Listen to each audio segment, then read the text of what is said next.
انہوں نے اس بات کو بیان کیا کہ مقاومت کی طبیعت یا نیچر ایسی ہے کہ آپ جتنا دبائیں گے یہ اتنا نکھر کے سامنے آئے گی، آپ جتنا دبائیں گے یہ اتنی وسعت کے ساتھ سامنے آئے گی، اور خدا کی مدد سے مقاومت پورے خطے کے اندر پھیل جائے گی، اور شام کے جو جوان ہیں وہ خود ایک بار قیام کریں گے اور ان علاقوں کو جو باہر سے آئے ہوئے افراد ہیں ان کے ہاتھ سے آزاد کروائیں گے۔ نہ صرف وہاں کے جو نام نہاد حکمران ہیں ان سے آزادی دلوائیں گے بلکہ اس خطے سے امریکہ اور اس کے اعلی کاروں کو نکالنے میں بھی کامیاب ہو جائیں گے۔ آج 11 نومبر کو ایرانی سپریم لیڈر سید علی خامنائی نے عوام کے ایک اجتماع سے خطاب کیا۔ واضح رہے کہ سقوط دمشق کے بعد یہ ان کا پہلا خطاب ہے جس میں انہوں نے اس بات کو واضح کیا کہ جو کچھ شام کے اندر ہوا ہے اس کا منصوبہ امریکہ اور اسرائیل نے مل کر بنایا ہے اور اس کے شواہد اور دلائل ہمارے پاس موجود ہیں۔ البتہ انہوں نے اس بات کو بھی بیان کیا کہ شام کے ہمسایہ ممالک میں سے ایک ملک نے ان کے ساتھ بھرپور تعاون کیا، لیکن اس کا اصل پلان جو ہے وہ امریکہ اور اسرائیل کی طرف سے بنایا گیا تھا۔ انہوں نے اس بات کو واضح کیا کہ وہاں پر مسلط ہونے والے دھڑے کے مختلف اہداف ہیں، ایک دھڑا شمال سے اٹھا ہے، ایک جنوب سے آیا ہے تاکہ وہاں پر قدم جما سکیں، اور اس بات کا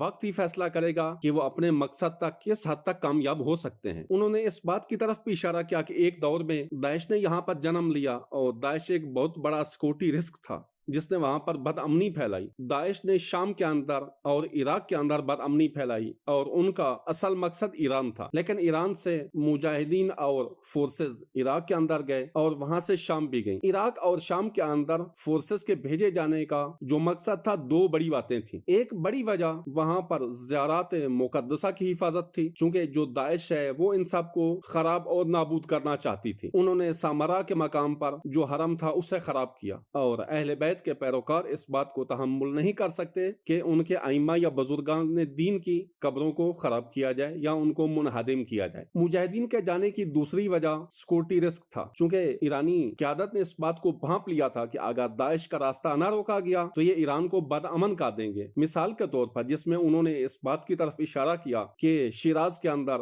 حادثہ شاہ چراغ اور کرمان کے اندر جو بم بلاسٹ ہیں اسی سلسلے کی ایک کڑی ہیں۔ البتہ انہوں نے اس بات کو بھی بیان فرمایا کہ بعض لوگ اس بات پر خوش ہیں کہ شام کے بعد مقاومت کمزور پڑ جائے گی، لیکن انہیں اس بات کا اندازہ نہیں ہے کہ مقاومت ایک ہارڈ ویئر نہیں ہے کہ اسے توڑ کر پھینک دیا جائے، بلکہ ریزسٹنس یا مقاومت ایک فکر کا نام ہے، ایک آئیڈیالوجی کا نام ہے، مقاومت ایک سوچ کا نام ہے، مقاومت ایک عقیدے کا نام ہے جسے زور یا طاقت کے ذریعے ختم نہیں کیا جا سکتا۔ انہوں نے شام اور ایران کے تاریخی تعلقات کی طرف بھی اشارہ کیا۔ انہوں نے کہا کہ ہم نے شام کی مدد کی ہے، لیکن اس سے پہلے شام بھی ہماری مدد کر چکا تھا، اگرچہ اکثر لوگ اس بات کو نہیں جانتے۔ انہوں نے تفصیلات بتاتے ہوئے بتایا کہ جب ایران اور عراق کی 8 سالہ جنگ چل رہی تھی تو عراق کی جو پائپ لائن ہے وہ میڈیٹرانہ سی کے ذریعے شام کے علاقے سے گزر کر یورپ جاتی تھی، اور اس کا فائدہ شام کو بھی تھا چونکہ یہ تیل پائپ لائن شام سے گزر کر یورپ جا رہی تھی، لیکن شام نے ایران کے حق میں اس پائپ لائن کو اڑا دیا، اور جب شام نے اس پائپ لائن کو اڑایا تو پوری دنیا کے اندر ایک شور مچ گیا۔ انہوں نے یہ کام ہمارے یعنی ایران کے حق میں کیا